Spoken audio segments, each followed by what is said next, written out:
Mesdames, Messieurs, bonsoir. Je suis ravi de vous retrouver de nouveau, comme tous les vendredis soirs sur GCL Info, pour un nouveau débat sur un sujet d'actualité. Et l'actualité cette semaine est dominée par la reconnaissance par les États-Unis de la marocanité sur le Sahara.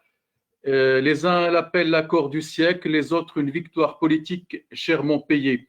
Donc il s'agit de la reconnaissance de l'administration américaine de la marocanité du Sahara et de la normalisation des relations diplomatiques entre le Maroc et Israël.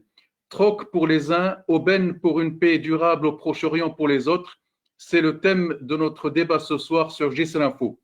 D'un côté, les États-Unis, première puissance économique et militaire au monde, membre permanent du Conseil de sécurité, annonce par décret présidentiel que les territoires récupérés grâce à la marche verte sont marocaines. De l'autre côté, le Maroc renoue ses contacts économiques, voire diplomatiques avec Israël, où un habitant sur 6 est d'origine marocaine, où le gouvernement actuel compte pas moins de 10 ministres d'origine marocaine. Du coup, le Maroc décide, en plus de sa diplomatie en vert depuis quelques semaines, à s'appuyer sur cette population et ce gouvernement pour faire avancer les négociations de paix entre Palestiniens et Israéliens vers une paix durable basée sur la reconnaissance mutuelle des deux pays, comme le stipule l'accord d'Oslo et la célèbre poignée de main entre Arafat et Rabin. Pour discuter de tous ces éléments, nous recevons ce soir depuis New York notre ami Hicham Zizah, membre du Parti démocrate américain. Depuis Paris, Simon Haim Skira, secrétaire général de la Fédération française du judaïsme marocain et président fondateur de l'Assemblée d'amitié Israël-Maroc depuis 1996, on dit 1996 en Belgique. Mohsin Moudden, militant associatif des droits de l'homme en Belgique, et notre ami Najib Ben Shrif, journaliste international basé au Proche-Orient. Nous avons plusieurs axes de débat. L'importance et le poids de cette reconnaissance de la marocanité du Sahara par la première puissance mondiale. Cette décision vous a-t-elle surpris? Pourquoi maintenant, à quelques semaines du départ de Trump, après, d'après ce que a dit le ministre marocain des Affaires étrangères, plus de 2 ans et demi de négociations. Chaque axe, nous demanderons à un des intervenants de commencer. Et ce premier axe, la parole est à vous, Monsieur Hicham Zizah. Alors, bonsoir Sim Stafa, bonsoir à vos chers invités, bonsoir aux chers téléspectateurs.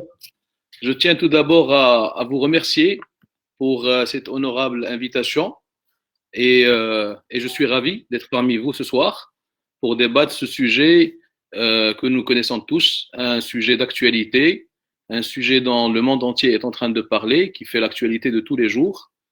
Effectivement, les États-Unis viennent d'annoncer une nouvelle que je qualifierais d'une nouvelle du siècle, qui est celle de la reconnaissance de la marocanité du Sahara. Et, euh, et je dois vous informer que cela ne m'étonne pas du fait que c'est un travail qui a duré depuis plusieurs années. Ce n'est pas un travail de quelques jours comme le pensent certains. C'est un travail qui a nécessité beaucoup d'efforts et beaucoup de négociations et beaucoup de pourparlers entre les différents partis, principalement le gouvernement américain et celui marocain. Je n'ai pas besoin de citer les relations qui lient le Maroc, Israël et le Maroc, qui sont des relations historiques, mais tout ce que je peux dire par rapport à cet accord, c'est un accord historique, c'est un accord extraordinaire pour notre cher pays, le Maroc. C'est un accord qui est censé ouvrir une nouvelle page tant économique que diplomatique que sociale entre le Maroc et ses différents alliés. Cela va nous permettre d'aller vers de nouvelles perspectives d'investissement. Les États-Unis d'Amérique viennent d'annoncer qu'elles participeraient avec un investissement déjà de 3 milliards de dollars sur les 3 prochaines années, dédié à l'investissement dans les régions sud du Maroc. Plus, je dirais, la reconnaissance d'autres pays, certainement, on va y arriver au fur et à mesure de ce débat. À vous la parole, Simsta. Merci. Sinajib Ben Shrif. Est-ce que cette Écoutez, décision était attendue? Est-ce qu'elle vous a surpris? dans un sens, oui, ça m'a énormément surpris, mais je pense que, comme a dit notre ami Hicham, c'est un travail de longue haleine. En fait, c'est pas une décision qui est tombée du ciel. Je crois que la diplomatie marocaine a travaillé pendant des mois et des mois pour arriver à ce résultat. Et il faut aussi souligner le fait qu'au Maroc, la diplomatie, surtout l'affaire du Sahara, est de l'attribution de facto du Palais Royal.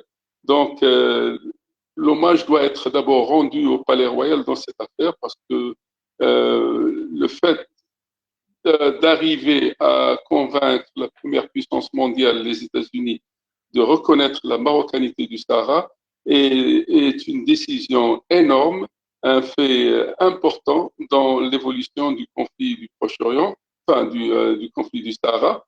Et le fait que cette reconnaissance soit liée à la normalisation des relations avec Israël pourrait éventuellement donner au Maroc la possibilité de jouer un rôle plus important dans des négociations futures pour l'établissement d'une paix au Proche-Orient. Monsieur Skira, surpris, on annonce le nom d'un Marocain, enfin d'un Juif marocain d'origine de la ville de Kinitra, qui était aussi dans les négociations, et c'est quelqu'un qui vit à Paris. Alors, est-ce que vous avez été surpris ou est-ce que vous étiez un peu dans les secrets pour les négociations qui étaient en cours? J'étais, on peut dire, dans le secret des négociations. Je l'ai même annoncé sur Facebook il y a 2 mois. En parallèle, moi, j'ai écrit une lettre à Sa Majesté Mohamed VI, que Dieu le garde. J'ai fait un appel personnel pour faire la paix avec Israël, vu les 800 000 Marocains juifs qui habitent Israël. Et donc, je savais que ça devait arriver. Il y avait des négociations à New York. Et donc, je n'ai pas été surpris, mais j'ai été surpris qu'en parallèle, cela se passe avec la reconnaissance américaine du Sahara marocain. Donc, cette normalisation, ou ce qu'on appelle reprise des relations, puisque moi j'habitais dans le temps en Israël, j'ai habité 35 ans en Israël, que j'ai quitté en 2002, mais bon, on quitte jamais le Maroc, on quitte jamais Israël, et je dis ça parce que j'ai fait la paix avec moi-même, parce que j'étais trop excité du fait qu'il n'y ait pas de relations entre ces deux pays que j'ai vu. J'ai vu le premier bureau de liaison à Tel Aviv et le premier bureau de liaison à Rabat en 96 jusqu'en l'an 2000, qui ont été bloqués à cause d'intifada. Et j'avais demandé au chef du bureau de liaison, M. Talal Rofrani à Tel Aviv, je lui ai demandé pourquoi vous quittez, vous avez encore un rôle à jouer. Mais bon, en tant que diplomate chevronné, il ne m'a pas répondu, mais ils ont quitté. Donc, depuis, je continue ma bataille.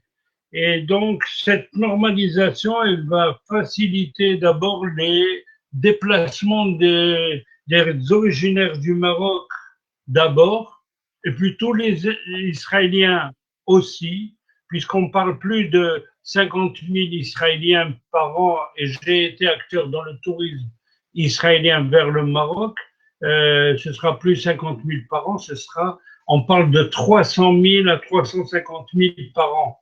Et moi, je dis, s'il y a 500 000 Israéliens qui vont en Turquie, malgré les problèmes avec la Turquie, et du fait qu'il va y avoir des vols directs en 4h30, on se retrouvera au Maroc, j'espère bien que le Maroc va récupérer ces 500 000. Maintenant, il y a aussi une collaboration qui va se faire dans des domaines qui existaient déjà, mais elle va être plus étroite dans le domaine militaire, domaine sécuritaire, dans le domaine technologique, agricole et traitement des eaux. Donc, tous ces domaines vont apporter une plus-value à cette reprise des relations et ça va se développer encore plus. Oui, alors la parole à C'est Mohsen Mouden, militant associatif des droits de l'homme à Bruxelles. C'est Mohsen, est-ce que cette décision d'abord américaine et puis la normalisation des relations vous a surpris ou est-ce que vous vous attendiez à cela? Écoutez, à moitié surpris parce que je sais que la politique de Donald Trump a été de fédérer les monarchies absolutistes avec l'État colonial israélien.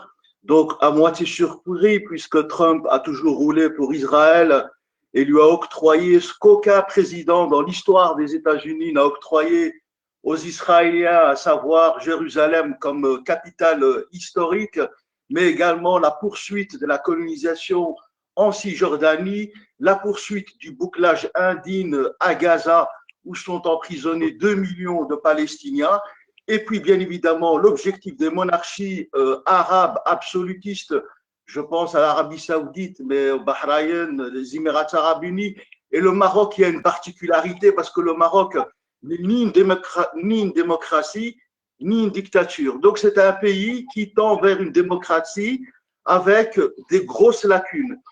Ce qui fait que je suis à moitié surpris dans le sens où, avant son départ et avant son remplacement par Joe Biden, Trump devait marquer le coup politique parce qu'il ne faut pas oublier que Trump va peut-être, s'il a la santé, revenir dans 3 ans, 4 ans pour se représenter ou en tout cas pousser le parti adverse de monsieur ici, le parti démocrate. Donc, c'est un coup politique pour les États-Unis, le Maroc et Israël, mais c'est un coup politique qui, de façon globale et générale, est indigne, clairement, et offre les Palestiniens aux Israéliens les plus faucons depuis maintenant 1948.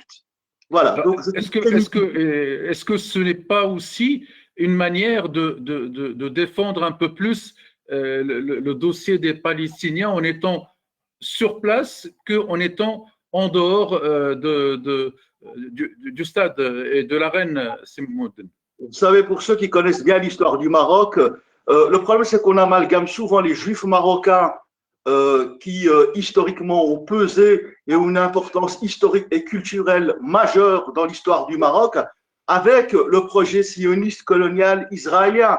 Et donc on ne peut pas, si vous voulez, mélanger des Juifs marocains dignes et nobles, dont certains Juifs marocains sont contre cet accord. On invite surtout ceux qui sont pro-israéliens ou qui ont été dans l'armée israélienne ou qui ont soutenu Benjamin Netanyahou, un des dirigeants les plus faucons. Rappelons quand même que Netanyahou pointait du doigt Yitzhak Rabin, que Yitzhak Rabin a été assassiné par un extrémiste juif israélien à cause également de la campagne haineuse de Netanyahou et d'Ariel Sharon.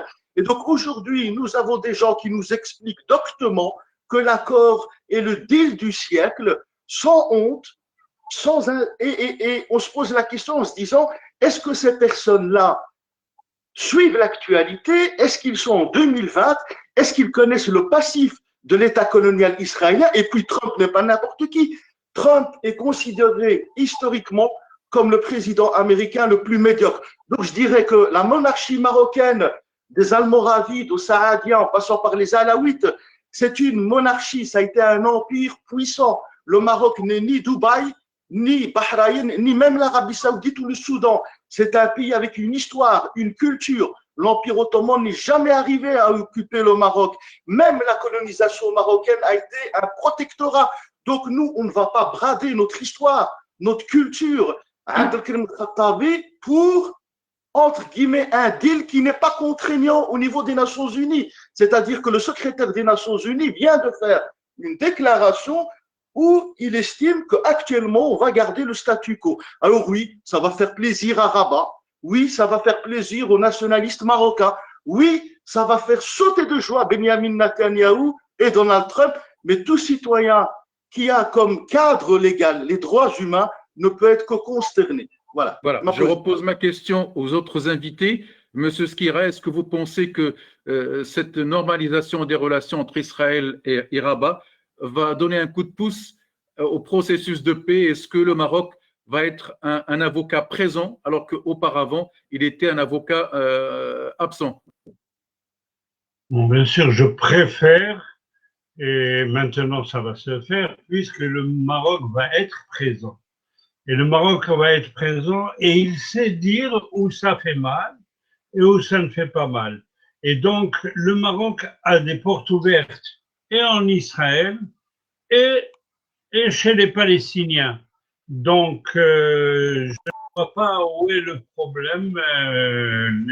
Les Israéliens vont continuer à avoir la paix, on veut la paix, et ce n'est pas rien que les originaires du Maroc. Les originaires du Maroc, ils sont fondus dans la population parce que je suis arrivé en 67 en Israël. Il ne faut pas oublier que je suis arrivé. Pourquoi je suis arrivé en Israël? À cause de Nasser, à cause de la guerre des 6 jours. Sinon, moi, j'étais un prince marocain. J'ai vécu dans une famille où mon père vendait du blé marocain aux Américains. J'allais avec lui à Kenitra pour voir les bateaux partir. On a habité 4 ans à Fès et la plaine du Saïs connaît bien mon père. Et donc, moi, j'ai été obligé de quitter parce que mon école s'est vidée. Et donc, j'ai même fait un film qui s'appelle Marocain juif, destin contrarié, parce que quand on parle des droits de l'homme, je voudrais bien qu'on m'explique pourquoi 280 000 juifs ont quitté le Maroc. Il y a que 2000 qui sont restés là-bas et même moins. Et donc, aujourd'hui, je crois qu'il faut voir un peu l'histoire des deux côtés, pas d'un seul côté. Moi, j'ai pas été colon, mais je connais les Marocains qui sont colons. Et je connais des gens qui ont décidé que d'enlever les passeports. Moi, j'ai été interdit d'entrer au Maroc pendant 23 ans parce que, quoi, quelle a été ma faute? J'ai quitté le Maroc et j'ai été en Israël. Mais mes amis de classe qui sont venus s'installer en France ou aux États-Unis, ils allaient en vacances. Et quand ils venaient en Israël, ils me racontaient qu'est-ce qui se passe à Casablanca. Mais moi, j'étais interdit. J'avais passeport israélien. J'arrivais au consulat du Maroc à Paris ou n'importe quelle capitale et j'ai demandé d'avoir un visa pour le Maroc. On ne me laissait pas rentrer. Donc, la première fois que je suis rentré au Maroc, je suis rentré avec un visa et avec un passeport israélien en 93 seulement. Et ma mère a pleuré, ses proches, avec des photos parce qu'elle ne pouvait pas aller pèleriner au Maroc. Donc tout ça, il faut le dire. Et il faut le dire pourquoi la joie est grande chez les Marocains qui habitent Israël. On va revenir, M. Skira, sur ce sujet de la réaction des Juifs marocains. Et donc, je dis que en 93, moi j'ai été parmi ceux qui ont été très heureux qu'il y ait des accords d'Oslo, mais j'ai été malheureux lorsque la seconde intifada a explosé. Donc, je crois que le Maroc sera là pour qu'il n'y ait plus d'explosion et qu'il y ait la paix. Enfin, parce que les milliers de morts, et je vais juste vous dire une chose que peut-être vous ne le savez pas, mais Israël a eu 24 000 morts, soldats et civils. Et donc 24 000 multipliés au moins par 4 personnes, ça fait 100 000 personnes qui sont en deuil en Israël. Pour la vie. Alors, par le terrorisme palestinien. Donc, il faut calmer les choses, il faut reconnaître les choses. Il faut rien que savoir en 2 mots pourquoi Israël s'est retrouvé dans des territoires, parce qu'on a voulu le jeter à la mer aussi. Ça, voilà. Là n'est pas le sujet de ce soir, M. Skira. On va passer la parole à Hicham pour réagir un peu sur ce qui a été dit et surtout, vous êtes un peu dans la politique américaine. Comment les choses se passent? Est-ce qu'il y a un risque, par exemple, c'est ce que quelques journaux écrivent, que le nouveau président peut revenir sur cette décision? Comment sont les démocrates par rapport au dossier du Sahara? Alors, moi, si vous permettez, Si Mustafa, je vais d'abord réagir par rapport à l'intervention de C'est le notre mot cher invité de Bruxelles, pour lui dire qu'effectivement, je partage avec lui les mêmes sentiments, si je dois m'exprimer de la sorte, mais aussi, pour ne pas trop prendre de votre temps en général, je voudrais juste dire que c'est un lourd dossier. Il faut reconnaître la réalité. Aujourd'hui, le Maroc a son histoire, le Maroc a ses particularités par rapport au monde, on le sait tous. Le Maroc a ses relations historiques avec les Juifs. Donc les Juifs marocains font partie de cette nation marocaine à travers l'histoire. Ce n'est pas hier.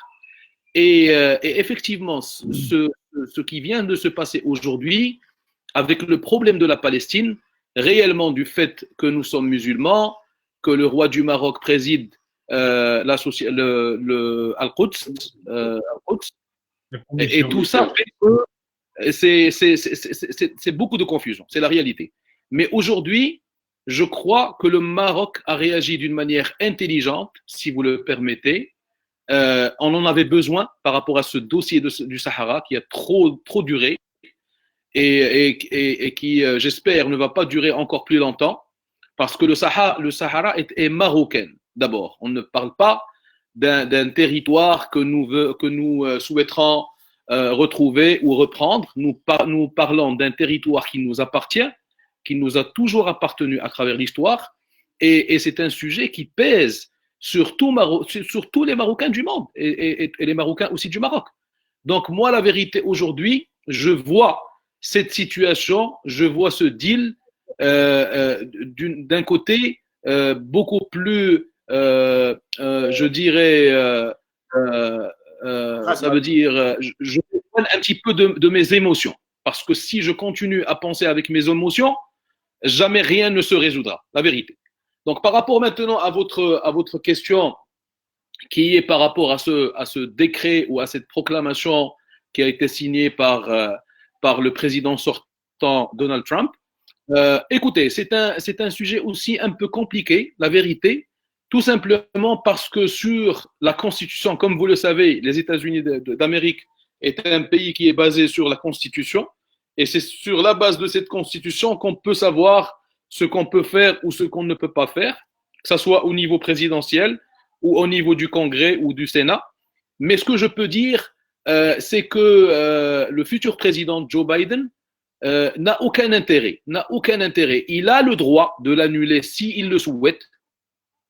Donc, d'un point de vue juridique, via le Congrès et via le Sénat, parce qu'il ne faut pas oublier une chose, c'est qu'au niveau du Sénat, malheureusement, nous avons un sénateur démocrate qui supporte l'autre partie, la partie du Polisario. Nous avons un sénateur du côté des Républicains qui aussi encourage et supporte le Polisario. Mais d'un point de vue réglementaire, parce que sur la Constitution, il n'est pas cité sur aucun article ou décret où on parle de proclamation ou de décret ou de memorandum.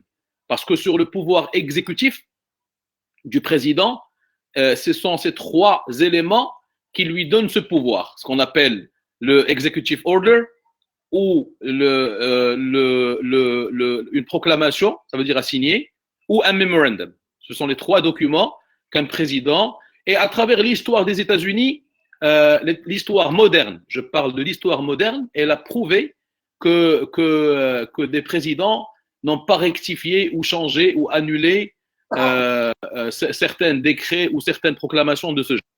Donc, à mon avis, rien ne se fera par rapport à l'administration de Biden. Biden va continuer, c'est dans son intérêt de continuer sur le même élan parce que c'est une décision américaine, peut-être avec quelques modifications, mais je ne pense pas que ça peut aller jusqu'au point de l'annuler. Je ne pense pas. Très bien. Sinajib Ben Sherif,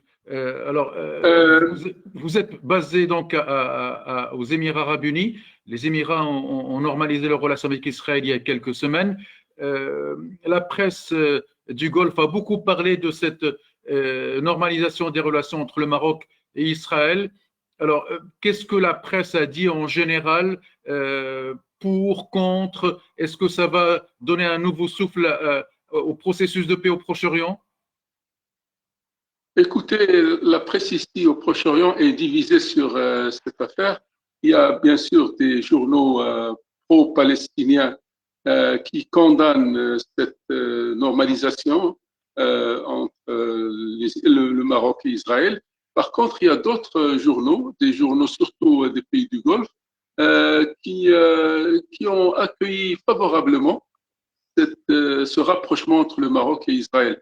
Donc, je voudrais revenir sur cette question de reconnaissance des États-Unis de la marocanité du Sahara et de la possibilité ou de l'éventualité d'une révision de cette décision par le futur président.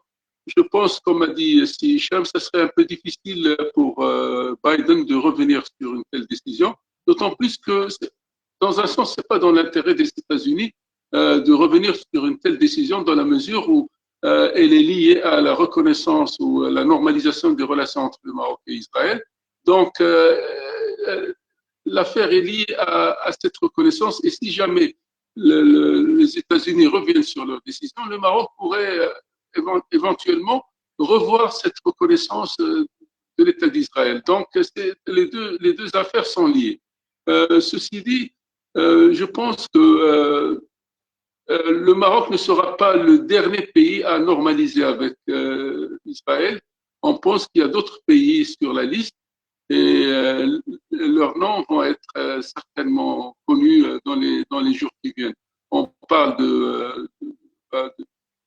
on parle de l'Arabie Saoudite éventuellement, on parle de Qatar aussi. Bien sûr, il y a le Soudan, il y a les Émirats qui ont déjà normalisé leurs relations avec Israël.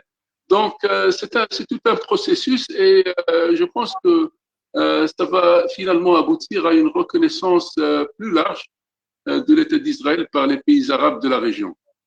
Oui. Alors, M. Skira, vous qui êtes à Paris, quelques politiciens et non des moindres français demandent à la France de suivre le pas des Américains. Qu'est-ce que vous en pensez? Je pense qu'ils doivent les suivre. Et je pense que la politique française qui a été appliquée jusqu'à présent, essayer de vous arranger, ça n'a pas donné grand-chose. On a oublié le printemps arabe, on a oublié tous les changements, les choses ont changé. Il y a des ouvertures, donc il faut suivre le pas américain d'après moi. Je ne vous entends plus, M. Skira. Je dis qu'il faut suivre le pas des Américains et que la France doit changer de politique, de vouloir jouer l'arbitre sans jouer, sans siffler. Donc c'est impossible. Moi, la plus grande surprise que j'ai eue de ma vie, je peux dire, c'est Trump. Au début, j'ai dit qu'est-ce que c'est que ça? Mais il a été tellement fort et bien encadré les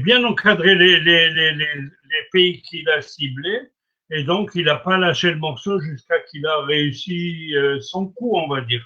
Donc, je crois que les États-Unis ont pris une très grande responsabilité, mais qui donne ses fruits. Oui, alors, Simouden, il y a eu cette déclaration de Jean-Louis Borloo, donc un ancien ministre français, et qui, pour lui, l'Union européenne doit comprendre que le Maroc n'est pas seulement un partenaire privilégié, mais que c'est un partenaire absolument vital dans la relation entre l'Europe et l'Afrique. Il demande à l'Europe de suivre le pas des Américains. Aujourd'hui, c'est Nicolas Sarkozy qui dit qu'il ne faut pas laisser aux Américains seuls sur le terrain, mais qu'il faut également être présent parce que le Maroc est un pays important au niveau stratégique et qui ouvre aussi l'Europe à tout le continent africain. Aujourd'hui, il n'y a pratiquement plus de guerres. Les seules guerres qu'il y a, ce sont des guerres économiques.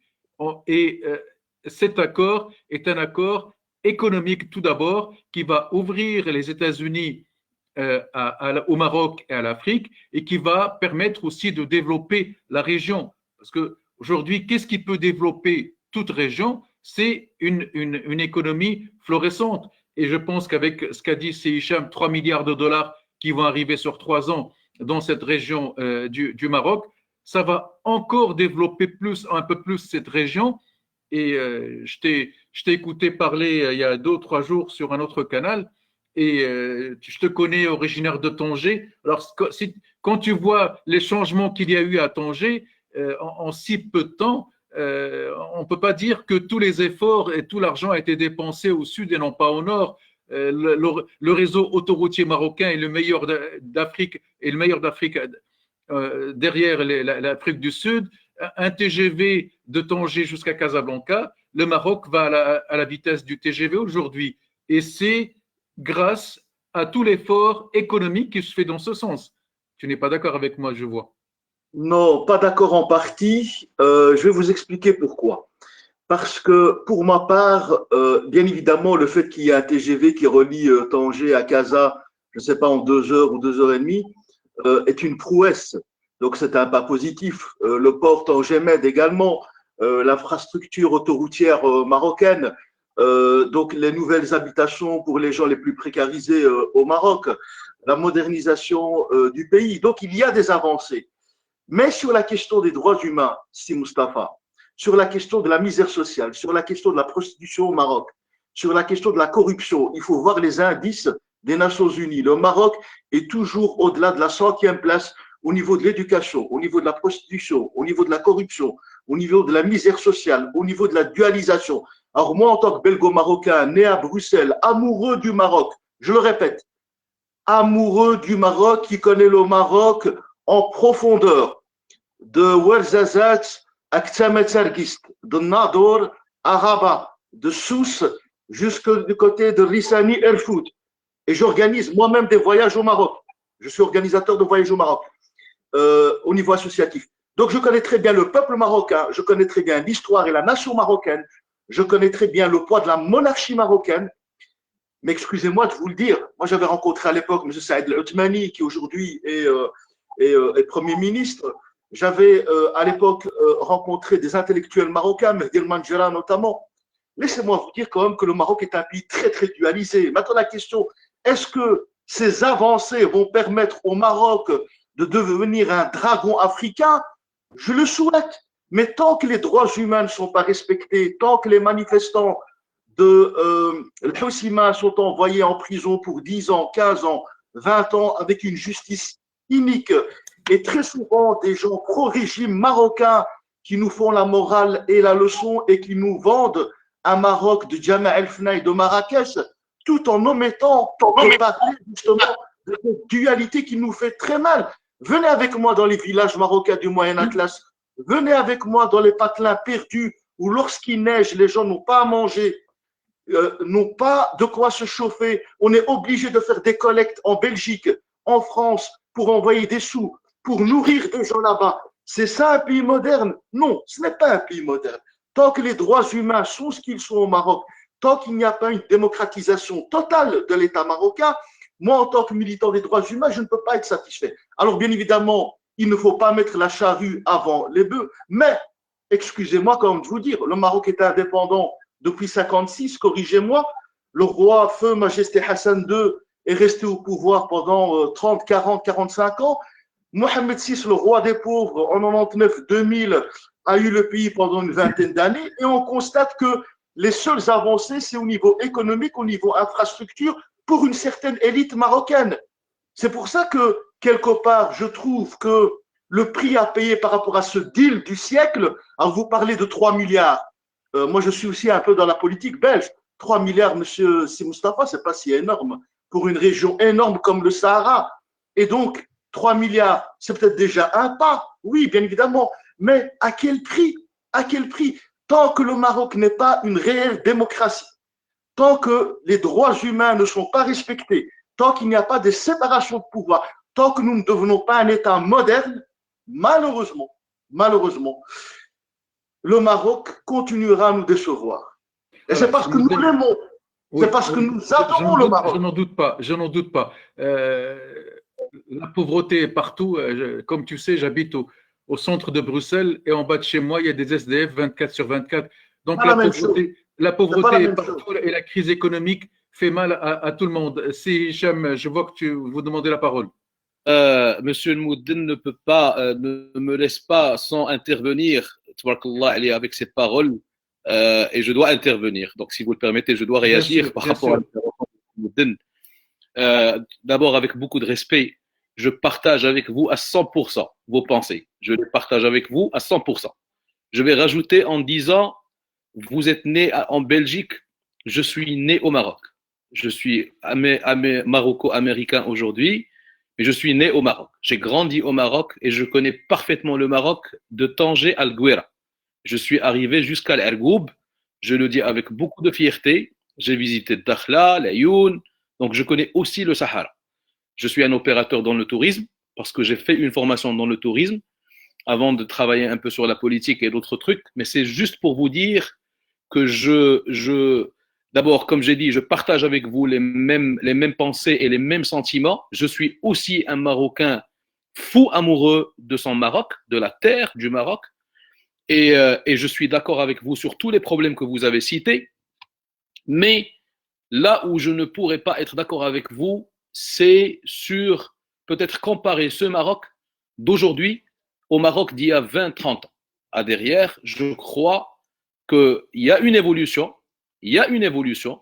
Cette évolution, peut-être pour quelqu'un qui vit en Belgique ou pour quelqu'un qui vit aux États-Unis ou ailleurs, dans chaque pays développé, va la voir très minime, très médiocre, très modeste. Mais je crois que le Maroc d'il y a 30 ans n'est plus le Maroc d'aujourd'hui. Le Maroc a évolué, les Marocains ont évolué, mais je serai toujours à côté de vous pour dire qu'il y a toujours énormément de choses à réaliser. Tout le travail est encore à faire. Mais juste pour parler des gens qui meurent, aux États-Unis, nous avons des gens qui meurent. Les États-Unis, qui est le pays le plus fort du monde, si je vous ramène, vous avez parlé des villages tout à l'heure au Maroc, moi, si je vous ramène dans des États, pas des villages, des États, ça veut dire des États, c'est quand même très consistant, comme la Louisiana, comme Alabama, etc., vous allez peut-être pleurer de la situation d'un certain nombre de familles et de l'état social dans ces régions. Donc, quand je dis ça, c'est juste pour dire le monde en entier souffre de ces problèmes relatifs à la démocratie, aux droits des hommes. Je suis tout à fait d'accord avec vous. Voilà. Passons au second axe qui est le changement dans la façon de faire du Maroc, le changement dans la façon donc, de faire de la diplomatie au Maroc. On a l'impression qu'on est devenu un peu plus agressif, si Najib Bencherif. On était beaucoup sur la défensive. Aujourd'hui, eh bien, on prend le taureau par les cornes. Effectivement, on a constaté un changement intéressant, significatif dans la diplomatie marocaine depuis quelques années. Avant, on était toujours sur la défensive, comme vous l'avez bien souligné. On attendait la réaction des autres et puis on réagissait en fonction de ce que les autres décidaient. Mais depuis quelques années, le Maroc a commencé à prendre l'initiative et le fait d'aboutir à une telle décision, la reconnaissance de la marocanité du Sahara par les États-Unis, en est la preuve la plus significative dans cette évolution. D'ailleurs, comme j'ai souligné avant, cette reconnaissance va rehausser le statut du Maroc à travers le Proche-Orient, parce que ça va lui permettre de jouer un rôle plus important dans le conflit entre les Palestiniens et les Israéliens. Et en plus de cela, ça va aussi encourager l'investissement étranger au Maroc, parce que ça va donner l'impression que le Maroc est un pays stable, un pays ouvert à toutes les composantes étrangères. Donc, dans un sens, la diplomatie marocaine a évolué et cette évolution est due en fait à l'action du roi lui-même, parce que je pense que c'est le roi lui-même qui dirige la diplomatie marocaine, ce n'est pas les affaires étrangères. Pour moi, le ministère des Affaires étrangères, c'est une institution qui exécute les décisions du palais royal. C'est vrai. Voilà. Monsieur Skira, est-ce que donc vous sentez ce changement au niveau de la diplomatie marocaine depuis quelque temps? Et parmi les premiers résultats, peut-être, c'est déjà Oui, ben, les Israël qui libère résultats. une partie de l'argent bloqué et qui devait aller aux Palestiniens. Premier élément. Deuxième élément, une partie des pourparlers israélo-palestiniens ont déjà repris. C'est peut-être aussi les premiers effets de la diplomatie marocaine sur la région. Exactement. Donc, il y a des changements. Il y a aussi une collaboration entre les Palestiniens et les Israéliens du point de vue sécuritaire. Il y a des départements, on sait que c'est la Cisjordanie est partagée, zone A, zone B, zone C, et où les Palestiniens n'ont pas le droit de rentrer du point de vue sécurité. Mais aujourd'hui, je dirais l'armée palestinienne, elle collabore avec l'armée israélienne. Ils sont dans le même jeep, dans le même camion, et ils vont intervenir. Et même cette semaine, les Palestiniens ont demandé à intervenir à Hébron, et les Israéliens leur ont accordé la possibilité d'intervenir à Hébron. Et peut-être du point de vue droit de l'homme, c'est pas tellement clair, mais ça s'est fait. Donc, il y a une force. Maintenant, au sujet de la diplomatie marocaine, moi, je suis épaté par le fait que des pays amis du Maroc ouvrent les uns après les autres des consulats dans les provinces du Sahara. Donc, ça va renforcer toute la vocation de cette région en tant que pont entre le royaume et le continent africain. Et tout ça conformément à la vision de Sa Majesté Mohamed VI, et qui a entamé plusieurs projets dans ce sens, comme le nouveau port de Dakhla, etc. Donc ça a une vocation économique pour les investisseurs, etc. Mais la diplomatie marocaine est là. Et si on voit ces 3 dernières semaines, c'est à tour de rôle, presque tous les jours, il y a un pays qui ouvre un consulat. Donc, c'est pas rien. On n'ouvre pas des consulats à Rabat, on les ouvre à Dakhla, donc à la Yonou. Et donc, ça montre que la diplomatie marocaine sait exiger des choses. Alors, c'est le mot de à toute initiative a la possibilité de réussir ou d'échouer. Alors, pourquoi ne faut-il pas donner la chance à cette initiative d'aboutir, de permettre un rapprochement, comme dit M. Skira, entre Palestiniens et Israéliens? Il y a déjà, il nous dit, une collaboration militaire qui commence. Israël a débloqué une partie de l'argent qu'elle avait bloqué vers les Palestiniens. Donc, déjà, les relations reprennent. Est-ce que le Maroc peut pousser un peu plus pour une vraie paix entre 2 pays voisins? Vous savez, c'est quoi la Palestine aujourd'hui, c'est Mustapha? Oui. Vous savez, c'est quoi la Palestine?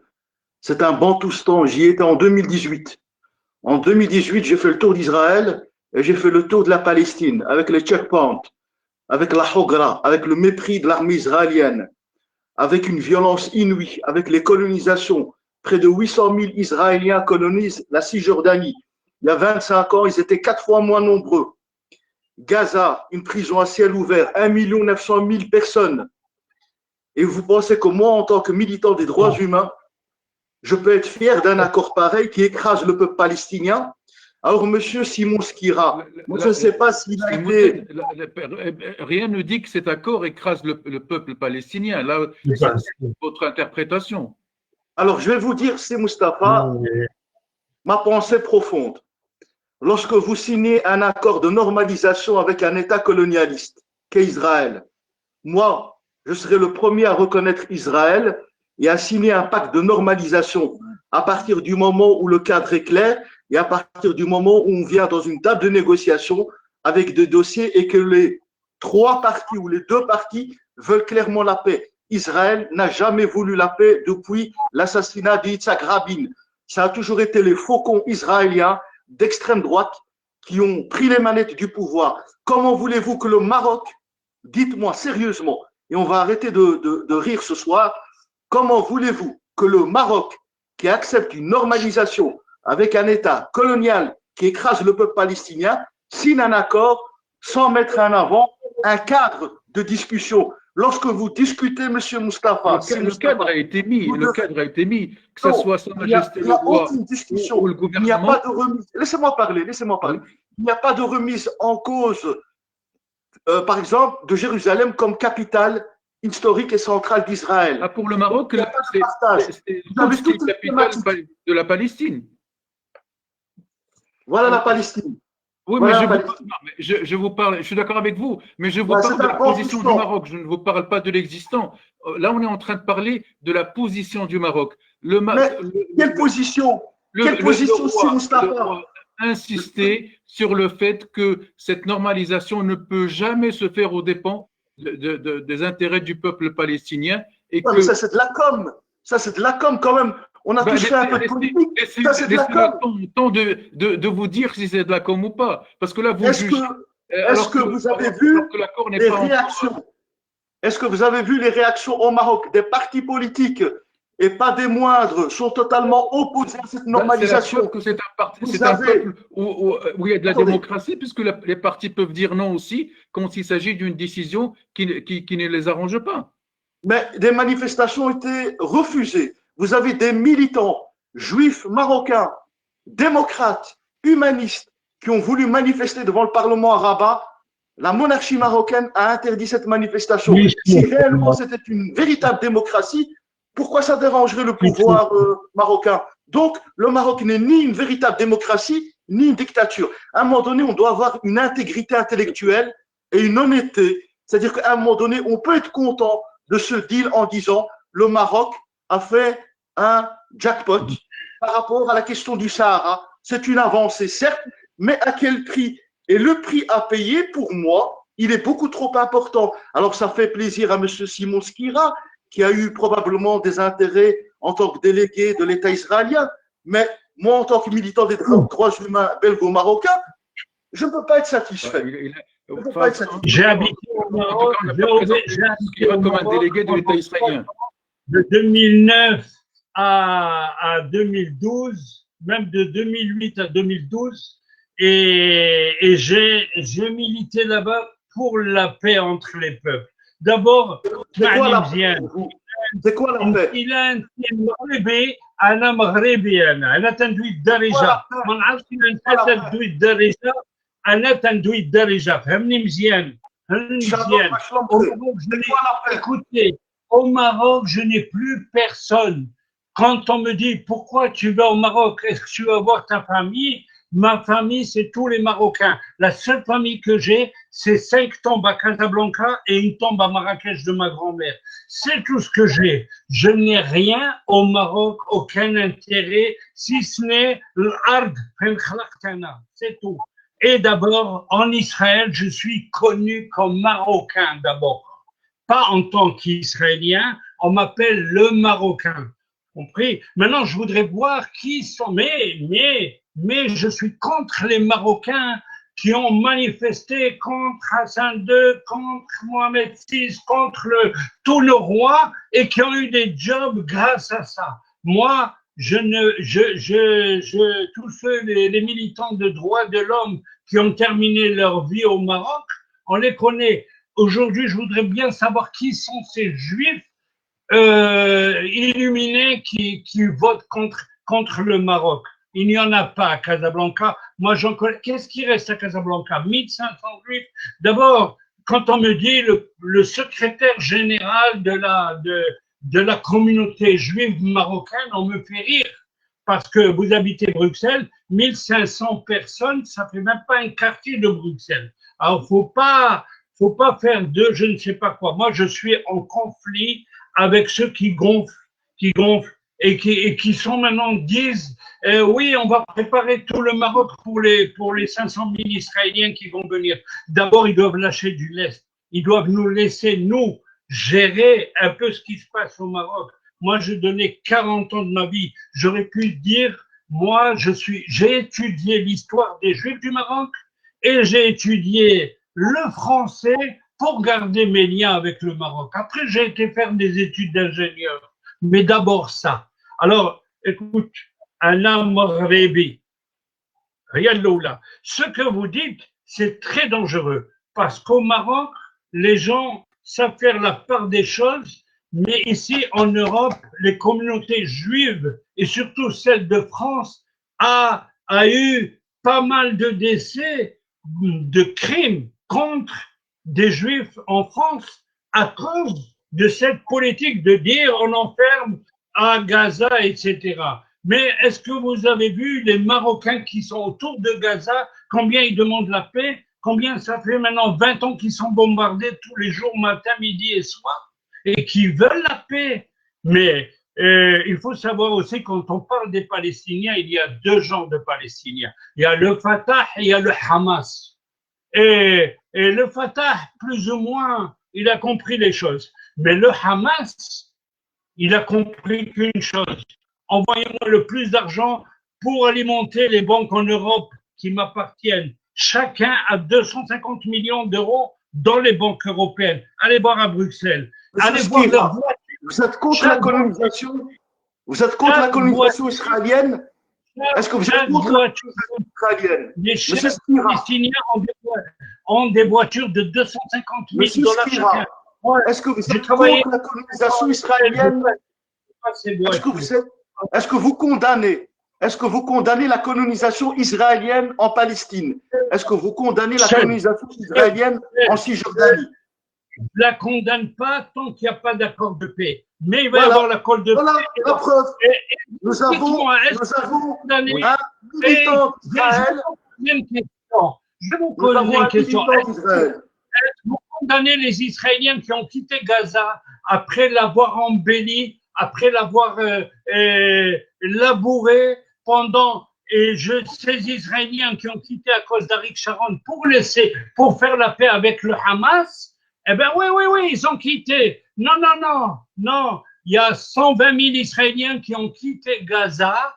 Tous vos discours de propagande, on va reprendre le cours normal de propagande pro-israélien ne tient pas la route face à ceci. C'est le mot de on va arriver à cette Monsieur Skira, c'est un propagandiste de l'État israélien d'extrême droite. On va arriver à ce point-là dans le quatrième axe de ce débat. Je voudrais d'abord donner la parole à M. Najib Benchelif qui demandait la parole depuis tout à l'heure. Oui, en écoutant ce duel, entre guillemets, entre M. Skira et M. Moudin, je pense qu'il faut replacer le débat dans le contexte marocain. Cette décision est d'abord dans l'intérêt du Maroc. Le fait de reconnaître la marocanité du Sahara, c'est une question d'intérêt national qui prime toutes les autres causes. On ne peut pas, avec tous mes respects à la cause palestinienne, je ne peux pas dire c'est un accord qui est contre la volonté des Palestiniens, donc je dois le refuser. Non, je suis désolé. L'intérêt du Maroc passe avant tout autre intérêt. C'est ce que je voulais mentionner. Très bien. Alors, on passe au troisième axe, qui est donc la relation entre le Maroc et Israël. Alors, M. Skira, depuis l'annonce de cette nouvelle, qu'est-ce que vous avez eu comme écho, que ce soit à Paris, que ce soit en Palestine, dans les territoires, un peu partout dans le monde? Comment sont les échos depuis l'annonce de la normalisation des relations et l'ouverture des vols? D'ailleurs, le premier vol est pour, je pense, la fin de cette semaine vers Rabat. Mardi 22. Le mardi 22. Merci, Hichem. Quels sont les échos que vous recevez depuis là où sont les Marocains? Bon, je suis un peu Monsieur Maroc parce que je ne peux pas arriver dans un pays et ne pas être marocain. Donc en Israël, j'ai monté l'association d'amitié Israël-Maroc, mais en France, je suis le secrétaire général de la fédération des Marocains juifs en France. Et donc, je ne fais que recevoir des bénédictions pour Sa Majesté.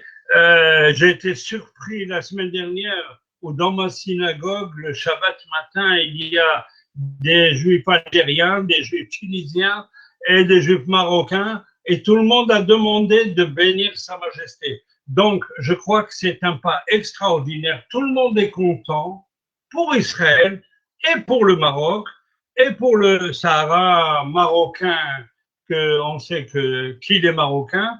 Donc, moi-même, j'ai donné des conférences sur le Sahara marocain en anglais, à Londres, etc., en français à travers toute la France. Donc, je peux vous dire que tout le monde est content, tout le monde est satisfait dans le monde juif. Maintenant, dans le monde hors du monde juif, je n'ai pas eu d'écho positif ou négatif, mais il n'y a que les politiciens qui bougent ou les journaux. Mais bon, quand je vois le Monde, journal mode anti-israélien par excellence, qui publie sur 3 pages et ce qu'ont bénéficié les Palestiniens personnellement des relations avec l'Union européenne, je dis, les choses changent. Les choses changent et elles sont plus calmes et plus posées et plus étudiées. Voilà. Voilà. Donc, moi, je peux vous dire une dernière chose, que de tout le monde juif, j'ai des amis au Canada, aux États-Unis, de partout, qui me disaient avant, est-ce que c'est sûr d'aller au Maroc? Est-ce qu'on peut être tranquille? Parce que je sais que vous êtes marocain, israélien, alors vous êtes bien accueillis, vous parlez l'arabe. Mais moi, je parle anglais. Je dis, vous pouvez aller les yeux fermés au Maroc. Et donc, c'est ce qui va se passer. Donc, non seulement il va y avoir, j'espère, Inch'Allah, 350 000 Israéliens, mais j'espère qu'ils vont venir encore au moins 150 000 Juifs de la diaspora marocaine à travers le monde.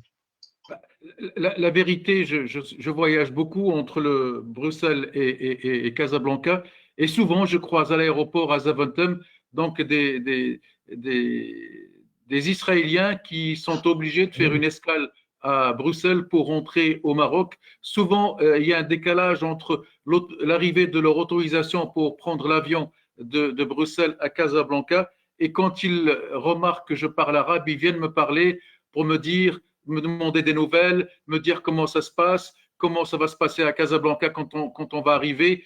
J'en croise pratiquement à chaque voyage, je croise donc des Marocains d'Israël qui en transitent par Bruxelles. Alors, le quatrième axe, c'est les espoirs de paix. Est-ce que on peut aujourd'hui, après, j'allais dire, presque un siècle de conflit au Proche-Orient, presque un siècle de conflit entre Palestiniens et Israéliens, on peut espérer un début d'une vraie paix dans la région. C'est Hicham.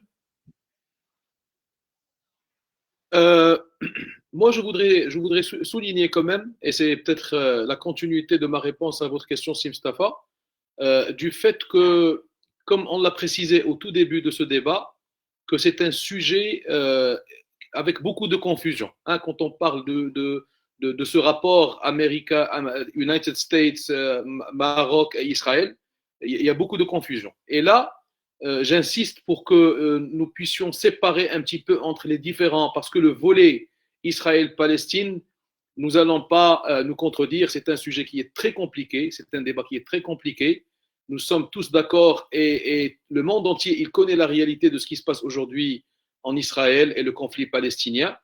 Mais tout ce que je peux dire, c'est que nous ne devons pas être palestiniens plus que les Palestiniens le sont. Si vous permettez, je crois que c'est une réalité. Le Maroc tient toujours sa position. C'est aussi important quand je dis que le Maroc insiste et exige toujours la résolution de ce conflit par la création des 2 États. Donc le Maroc n'a pas changé d'avis, il y tient toujours. Ça d'une part. D'autre part, pour revenir à cette reconnaissance d'Israël, aujourd'hui, il faut dire la vérité, le Maroc n'est pas en train de reconnaître Israël. C'est faux, je suis désolé de dire ça. Le Maroc, il est en train de rétablir ses relations diplomatiques avec Israël. Et je crois que c'est une différence aujourd'hui au niveau du lexique, en utilisant un certain nombre de mots, parce qu'aujourd'hui, le Maroc ne se présente pas comme les pays du Golfe. Le Maroc n'est pas un pays du Moyen-Orient ou du Proche-Orient. Le Maroc est un pays africain. le Maroc est un pays arabo-musulman et le Maroc est un pays musulman avec énormément de composantes et de particularités qui le différencient totalement des autres pays du Moyen-Orient. Donc aujourd'hui, de par l'histoire du Maroc, le Maroc n'est pas là pour reconnaître Israël ou pour venir avec un nouveau accord avec Israël, plutôt et c'est ce qui a été mentionné d'ailleurs dans tous les médias, c'est la reprise des relations diplomatiques et bilatérales entre le Maroc et Israël. Maintenant, l'espoir d'une résolution ou d'une solution pour le conflit du Proche-Orient, nous l'espérons tous. Je crois que nous sommes tous dans cet espoir et dans cette configuration.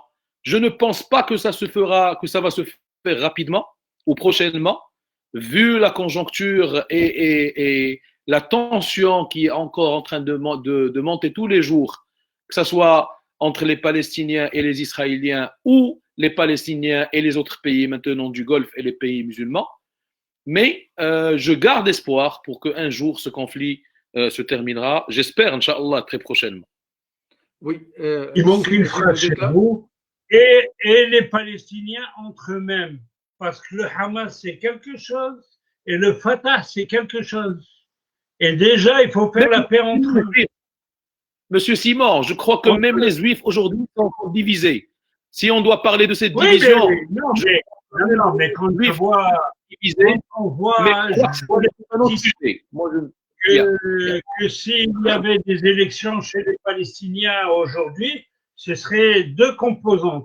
Et moi, si vous permettez, je vais prendre la parole et juste dire que nous étions tellement proches de la paix avec Oslo et ça a été signé à Washington. Ça s'est pas fait avec un revolver sur la tête de feu à Arafat.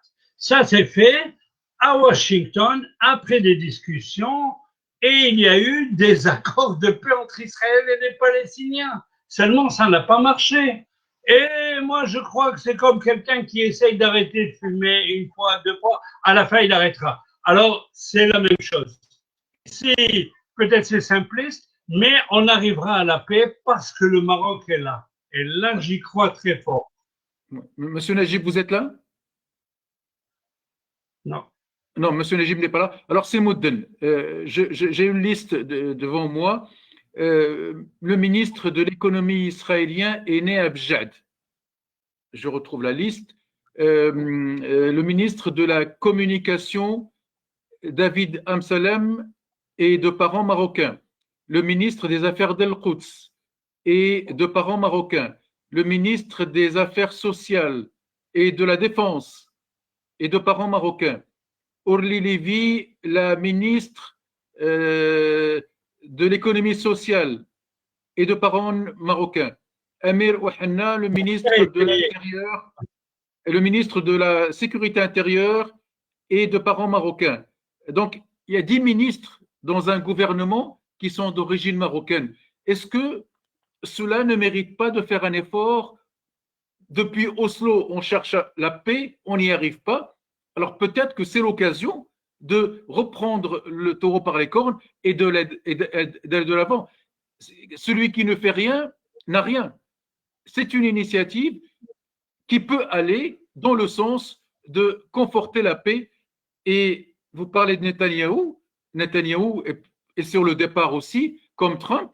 Alors peut-être que la présence du Maroc dans ces relations, vous savez que le Maroc en 2003, dès qu'il y a eu l'intifada, il a fermé ce bureau de liaison avec Israël. Donc le Maroc sera un peu aussi le garant de l'avancement de ces pourparlers de paix entre Israéliens et Palestiniens. Est-ce que cela ne mérite pas d'être optimiste? Moi, honnêtement, parfois, je suis atterré par parfois ce que j'entends. Je suis atterré parce que je me dis, est-ce que les personnes qui sont sur ce plateau ont un logiciel des droits humains qui marque une primauté par rapport aux droits humains des peuples ou pas? Est-ce que toutes ces personnes qui sont là, il y en a un qui fait partie d'un parti politique, un parti démocrate. Moi, à l'époque, j'avais invité un des bras droits de Barack Obama ici à Bruxelles pour un colloque international. Et même, j'avais rencontré M. André Azoulay et on avait discuté ici dans un hôtel à Bruxelles. Mais à un moment donné, Monsieur Si Mustafa, vous pouvez me citer même 50 ministres d'origine marocaine, israéliens. Qu'est-ce que ça change concrètement à partir du moment où Israël ne veut pas la paix? Monsieur Skira a parlé 2 fois des Palestiniens. Il les a traités de terroristes et il n'a pas condamné la colonisation en Cisjordanie. Ce qui fait de lui un agent de l'État israélien. Maintenant, vous me posez la question. Vous me posez la question. Oui, la paix. Même Netanyahou, même Trump, même Poutine veulent la paix. Le monde entier, les 7 milliards. Monsieur, même Hitler voulait la paix. Même Hitler voulait la paix. Est-ce que vous allez soutenir Hitler? Est-ce que vous allez soutenir Hitler? Même Hitler parlait de paix. Monsieur Skira, il faut des faits. Pas la théorie, monsieur Skira. Il faut des faits. Laissez-moi parler. Laissez-moi parler. Vous pouvez terminer votre point de vue et M. Skira va vous répondre. Laissez-moi terminer mon argumentaire. Vous êtes en train de citer 10 ministres d'origine marocaine. Mais honnêtement, vous êtes en train de donner un pouvoir magique au palais royal du Maroc, au palais royal de Rabat. Vous êtes en train d'octroyer ce qu'on appelle la politique magique du Maroc. Soudainement, ça deviendrait un pays extraordinaire, nationaliste, qui va chambouler le Proche-Orient. Mais soyons sérieux, Israël ne veut pas la paix. Israël est soutenu par l'Union européenne et par tous les présidents américains. Il n'y aura pas de pays indépendant palestinien tant que les États arabes plieront.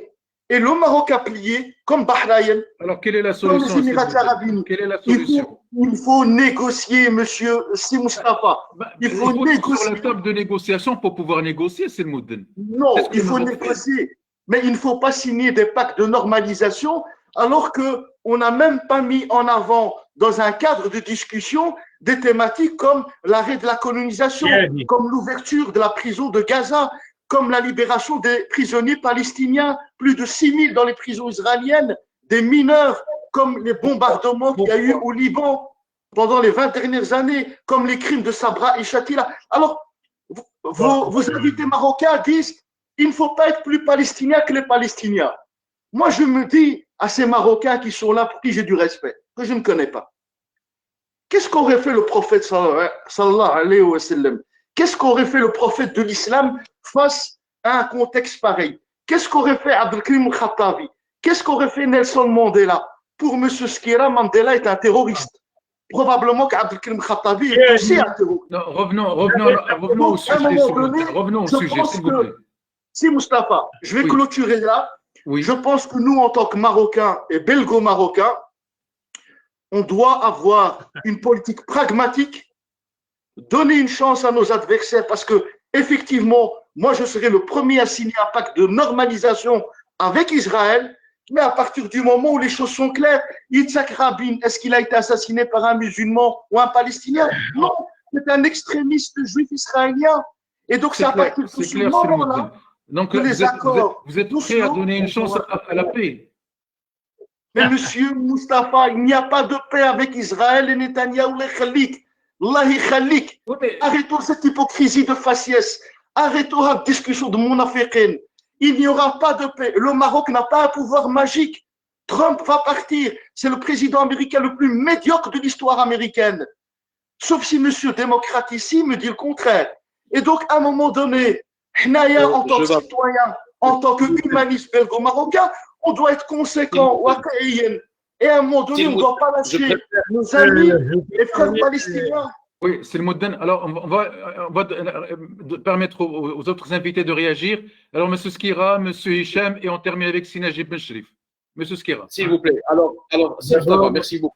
Si, juste après M. Skira, s'il vous plaît. Faire plaisir à M. Moudel. Je vais lui dire que par principe, je ne vais pas dans les territoires, aucun. Et je suis rentré une seule fois à Ramallah pour rencontrer M. Arafat. Pardon, une seconde fois pour acheter un livre de condoléances pour les représentants du Maroc parce que c'était Shabbat et il n'y avait pas en Israël. Et j'ai été à Ramallah acheter de un la livre. colonisation. Est-ce que vous avez tout la vie de la colonisation? Vous avez pris la parole, personne ne vous a arrêté. Là, il a son temps, Donc, je mets son pas temps de les parole. pieds Ah, mais il dans nous fait de la philosophie. Axé Mouchkira, mais c'est de la philosophie. Monsieur Mouden, s'il vous plaît. Monsieur Skira. Je ne rentre pas dans les territoires, mais j'accepte pas de recevoir des bombes des territoires. Mes filles, 2 filles habitent à 10 km de Gaza, ils sont bombardés tous les jours. Et ils sont marocaines fiers et ils disent rien. Et les 10 ministres marocains sont fiers de l'être. Et il faut savoir qu'on a payé un prix cher au Maroc. Non, on a payé un prix cher des droits de l'homme 3 000 en morts Israël. à Gaza. 3 000. Laissez-moi parler. Non, laissez-moi parler. Donc, nous, en tant que Marocains, on a payé un prix très cher jusqu'en 1978 que le Likoud est arrivé. Et aujourd'hui, si les Marocains sont avec le Likoud, c'est pas pour faire la guerre aux Palestiniens ou aux Arabes. C'est parce que du point de vue social, ça s'est amélioré. On a fait des projets spéciaux dans les villes que vous voulez pas voir au Maroc. Eh bien, en Israël, c'est terminé depuis les années 80. Enfin, les Marocains vivent. Et donc, c'est pour ça qu'ils votent Likoud. Alors qu'avant, le parti travailliste de Begui, de Rabin, Pérez, etc., ne nous a rien donné, ne nous a pas donné il prenait un Marocain, il faisait de lui le chef d'une ville et les autres rien. Donc, si vous voulez l'histoire d'Israël, elle est là. Donc, s'il vous plaît, moi, je crois que d'abord, vous devez être le pont et l'exemple en Europe. Et si vous êtes né en Europe, arrêtez d'écouter les Marocains qui ne savent pas qu'ils sont Marocains. Et arrêtez de choquer les gens. Attendez, pardon. Moi, j'ai dit qu'il faut arrêter dans les cités de dire pourquoi lui il a une kippa et pourquoi lui il a une djellaba et pourquoi il va à la synagogue et l'autre il va à la mosquée. Parce que ça se développe comme ça. Et vous le savez, vous en souffrez plus que les Juifs. Donc, je vous dis, si quelqu'un peut être le pont pour la paix, c'est les musulmans d'Europe. Ils doivent d'abord se calmer, ne pas ramener les problèmes du Moyen-Orient en Europe et écouter plus la sagesse du roi du Maroc et des Marocains. Voilà ce que j'ai. Voilà, Monsieur Hicham. Donc, moi, je vais commencer d'abord pour demander à Silmouden juste de lui éclaircir un point, c'est que je ne m'appelle pas Monsieur Démocrate. Hein, mon nom n'est pas Monsieur Démocrate. Je m'appelle Hicham. Je crois que c'est un nom qui est très populaire chez toi, si tu es d'origine marocaine, donc j'aurais souhaité que tu m'appelles Hicham. Parce qu'à chaque fois, hein, Monsieur Démocrate, je ne suis pas Monsieur Démocrate. Et je ne vous avez honte de faire partie du Parti démocrate? Vous avez honte? Anyway. Non, il vous dit juste qu'il a rien à voir avec honte, ça a à voir avec ma fierté d'avoir mon nom. Je ne vais pas vous appeler Belko Tangérois. Je ne vais pas vous appeler ça. Vous êtes politicien. C'est ma fierté d'être fier de mon nom et je vous le dis avec beaucoup de respect. Vous voulez le comprendre, c'est une bonne chose. Oui, vous ne voulez pas le comprendre, continuez à vous comporter. Alors, est-ce que c'est une chance pour la paix au Proche-Orient? C'est d'accord. Deuxième point, je le répète encore une fois, je crois qu'il est important pour toute personne de revoir un petit peu au clair et d'une manière très professionnelle, je vais utiliser le mot professionnel, la façon avec laquelle nous souhaiterons résoudre nos problèmes. Et quand j'ai dit je ne peux pas être palestinien plus qu'un Palestinien le peut l'être, j'y crois énormément parce que si vous êtes parti en Israël, comme vous le dites, et si vous avez visité la Palestine, et si vous travaillez sur les droits de l'homme comme vous le prétendez, ben, il faut savoir un petit peu ce qui se passe derrière les coulisses chez les Palestiniens. Et les premiers aujourd'hui à résoudre le problème palestinien, c'est d'abord les Palestiniens. Je le dis à haute voix. Maintenant, ce qui se passe à Gaza, la mort des enfants, etc., je ne peux pas être pour. Personne, tout humain ne peut pas être pour ça. On est tous contre. Laissez-moi terminer. Je suis le premier. Ne vous énervez pas, monsieur. Ne vous énervez pas. Laissez-le terminer, s'il vous plaît. Que je suis contre ça. Donc maintenant, c'est une précision pour dire d'abord les Palestiniens doivent être présents pour résoudre le conflit. Troisième point, le Maroc. Le Maroc n'a jamais changé sa position. Il faut qu'on soit clair sur ce point. Quand je parle de sa position vis-à-vis du conflit palestinien. Le Maroc maintient sa position. Le conflit doit être résolu par un accord des deux États. Il le dit et il le dit jusqu'à aujourd'hui. Le roi du Maroc, juste après réception de l'appel téléphonique de Trump, il a appelé Mahmoud Abbas pour lui expliquer la position du Maroc, qu'il n'allait pas changer en aucun cas, ni par rapport à Jérusalem, ni par rapport à l'accord des deux États. Et là, il faudrait qu'on soit clair et il faut dire la vérité aussi. Et le quatrième point, c'est que l'espoir est toujours là. Le jour où il n'y a pas d'espoir, nous ne serons plus là. Donc moi, je garde l'espoir. Je garde l'espoir par rapport à des états d'esprit ouverts, des états d'esprit professionnels et surtout des gens qui, au lieu de penser avec leur émotion, leur cœur, plutôt pensent avec leur cervelle pour qu'on puisse avancer sur certains dossiers. Merci, Mustafa, à vous la parole. Sinajib Ben Cherif, le dernier mot vous revient. Est-ce que cette normalisation avec le Maroc, avec d'autres pays arabes, peuvent pousser à une vraie paix dans la région? Oui, Najib. C'est Najib. Il a quitté Simsa. Je vois encore ça. C'est Najib, vous êtes là? Alors, en 30 secondes, c'est Skira, Monsieur Skira, optimiste? Pardon? Est-ce que vous êtes optimiste? Très optimiste, parce que le Maroc est dedans. Et parce qu'il y a des Marocains en Israël aussi qui vont pousser pour cela. Et encore une fois, celui qui a tué Rabin, il n'était pas marocain. Et il est inconnu au bataillon. Il a fait ce qu'il a fait, c'est autre chose. Mais moi, je crois qu'il faut terminer l'affaire d'Oslo. Les accords d'Oslo ont été signés au su et au vu du monde entier à Washington. Donc, il faut continuer, il faut les reprendre. Comme le Maroc reprend ses relations avec Israël, là, il faut reprendre les relations avec les Palestiniens et je suis très optimiste. C'est le Mouden. Je veux oui, alors, la parole. J'aimerais dire à notre ami Hicham c'est une discussion passionnante et passionnée. Je suis un peu la mauvaise conscience peut-être des personnes qui sont là, mais laissez-moi vous dire une chose. Il y a bien évidemment le pragmatisme, il y a la réalité, mais il y a aussi les faits. Et les faits, malheureusement, pour le moment, me donnent raison. Donc, moi, j'aimerais bien s'asseoir autour d'une table avec Netanyahou, négocier, discuter. Je sais que le Maroc n'a pas la force et la puissance diplomatique que pour faire plier Netanyahou. Et je sais que pour le moment, les régimes arabes, les monarchies arabes jouent leur survie, surtout après les révolutions dites arabes de 2011. Et donc, il y a des alliances entre des monarchies absolutistes, Trump, les États-Unis conservateurs avec les faucons américains et les membres du gouvernement d'extrême droite et de la droite conservatrice d'Israël.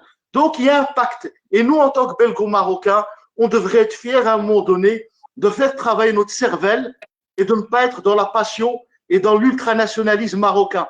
C'est-à-dire qu'à un moment donné, Hicham, je lui renvoie la balle en lui disant que celui qui fait travailler peut-être sa cervelle, c'est peut-être aussi le militant des droits humains et qu'à un moment donné, ce côté ultranationaliste marocain, il faut sortir de cette émotion, de cette affection, de l'Watan pour le Watan et s'asseoir, réfléchir, penser et se dire que lorsque vous dites laissons les Palestiniens faire, ça veut dire on lâche le peuple palestinien. Voilà. Monsieur Najib, Monsieur Modène, vous étiez en Israël et sûrement invité par Israël,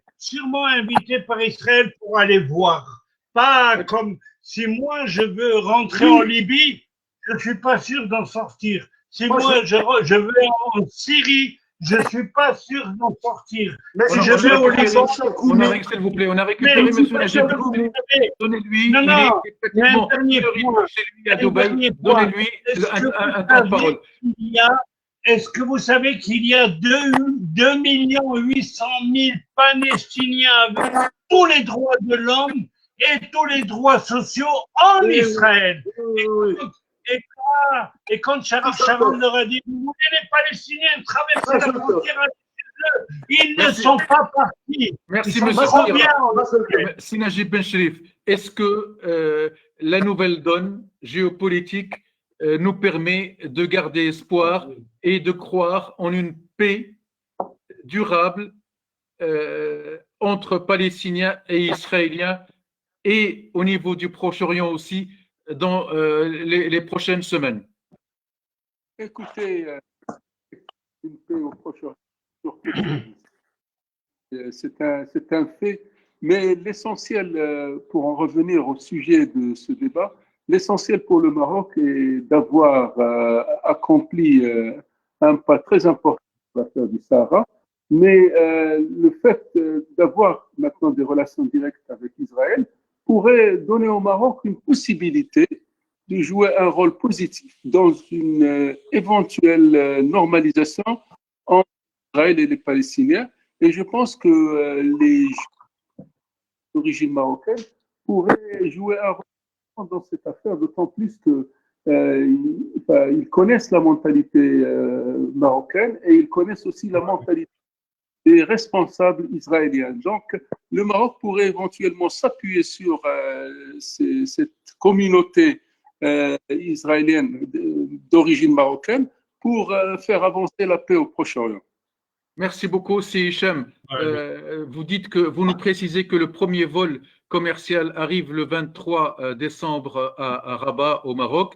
Alors, on sait aussi que les États-Unis ont officiellement avisé le Conseil de sécurité de leur nouvelle position sur ce dossier. Alors, en une minute, dites-nous un peu les prochains développements que va connaître ce dossier dans les prochains jours. Alors écoutez, Trump, juste après l'annonce qu'il a fait à propos de la reconnaissance des États-Unis de la marocanité du Sahara marocain, a adressé un mémorandum au secrétaire général des Nations Unies pour lui demander d'organiser une assemblée ou une réunion extraordinaire afin de préparer la résolution de la reconnaissance des Nations Unies de la marocanité du Sahara marocain, ce qui est un pas extrêmement important. J'espère que cela va se faire incessamment, très vite. Par rapport au vol, effectivement, le premier vol est prévu pour le mardi 22 décembre. Donc, Jared Kushner, il va partir des États-Unis en Israël, à Tel Aviv, où il va accompagner le premier vol à travers la compagnie aérienne israélienne, je crois El Av, si je ne me trompe pas. Donc, il va l'accompagner de Tel Aviv à Rabat. Donc, ça va être le premier vol commercial accompagné par le conseiller de Trump, Jared Kushner, et je crois le chef de la sécurité nationale israélienne. C'est lui qui va être le chef. Il est marocain, nous dit M. Spira. Monsieur Simon, si vous permettez. Alors, que M. Hicham termine. Allez-y, M. Hicham. Ah, pardon. Ben, c'est pas grave, Monsieur Simon, si vous permettez, parce que je crois qu'il y a un point qui est important à signaler aussi, c'est que nous ne doutons pas, nous les Marocains, des Juifs marocains qui sont en Israël ou qui sont un peu partout dans le monde, parce que la vérité aussi est de dire que nous avons tous grandi avec les Juifs marocains au Maroc.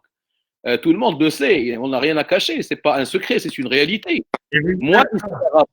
Moi, ici à Rabat, j'ai grandi dans un quartier où il y avait des Juifs, il y avait des Espagnols, et je suis sûr que c'est le cas pour beaucoup d'autres villes marocaines. Donc, nous n'avons pas de problème réel avec les Juifs marocains qui ont grandi au Maroc.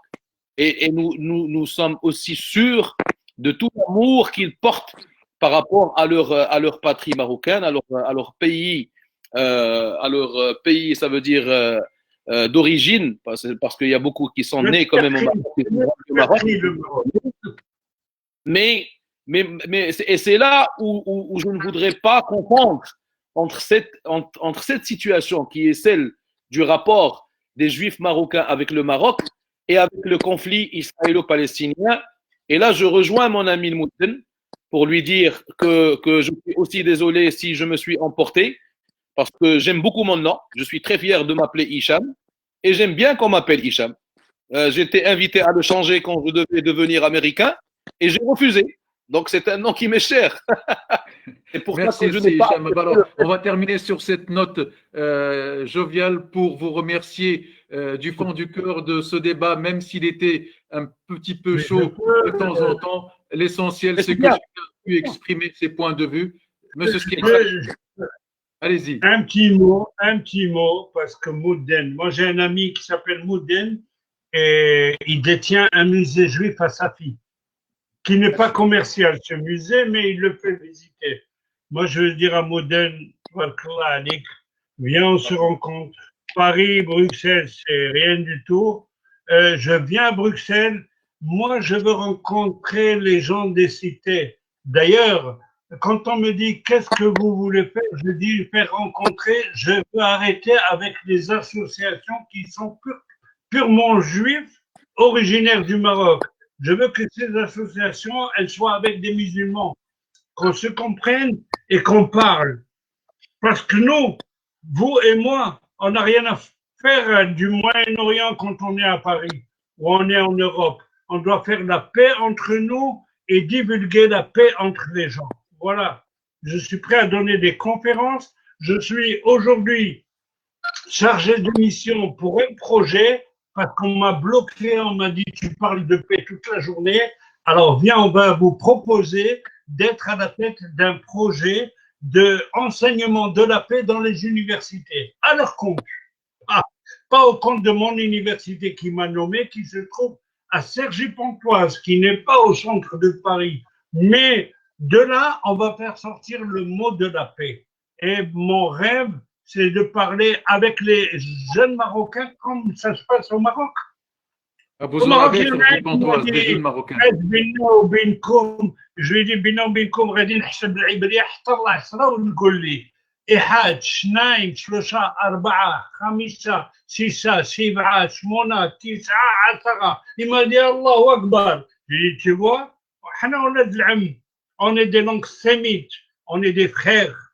Et j'ai grandi, quand mon père appelait ma mère, le samedi, il avait à la fin un café à Casablanca qui existe toujours, le Trésor, et il avait au bar des commissaires, des gens de la préfecture, c'est à côté de la préfecture de Casa. Il appelait ma mère, il dit, j'arrive avec 20 personnes pour manger la dafina, la srena. C'était comme ça se faisait amicalement. Et le dimanche, il y avait un orchestre oriental à la maison, pas de rock ni quoi. C'est la musique orientale. Je me souviens de mon père en train de faire comme ça, en train de chanter avec le doigt. Et moi, j'ai grandi dans cette chose et je veux le donner à qui veut l'entendre. Et je crois que c'est ma mission en Europe. Voilà. Merci. Alors, c'est le Moudin. Alors, 20 secondes. Si Mouskira, Shalom, Shalom Khay, Bismillah. Moi, je suis prêt à vous accueillir. On a accueilli ici André Azoulay. On a accueilli, j'ai beaucoup de contacts. J'ai été voir M. Michel Warchavski, qui est plutôt d'extrême gauche en Israël, militant pour la paix véritable. Il y a Jacob Cohen aussi à Paris, avec qui je suis en contact, que j'ai invité à Bruxelles. On est en contact avec le grand rabbin de Bruxelles, M. Albert Guigui, qui est marocain. Voilà, lui c'est bien. Moi, je reçu l'année dernière un prix de la paix remis, qui me l'a remis, c'est le prince belge qui m'a remis le prix de la paix à Bruxelles. Vous n'étiez pas. Pour que la paix ne soit pas galvaudée, parce que le mot paix est le terme le plus galvaudé dans l'histoire récente, faisons la paix, mais militons pour deux États véritables, côte à côte, la Palestine et Israël. Ah ben, on ne pouvait pas on va voyager ensemble. Merci beaucoup. Merci du temps que vous nous avez accordé. On a pris pratiquement 1h32 d'antenne sur GCL Info. J'espère que dans 6 mois, on se retrouvera dans de meilleures conditions et on verra si cette normalisation des relations entre le Maroc et Israël a fait avancer les choses. J'espère aussi que le dossier du Sahara sera clos d'ici là, avec la reconnaissance totale de la marocanité de ce territoire marocain. Merci à vous et bonne fin de soirée pour les uns et bonne journée pour les autres.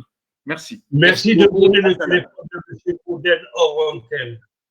C'était Bien un sûr, M. plaisir. Hicham et Najib aussi. Tabarakallah alaikum. C'était un plaisir. Barakallahu fikoum. Merci.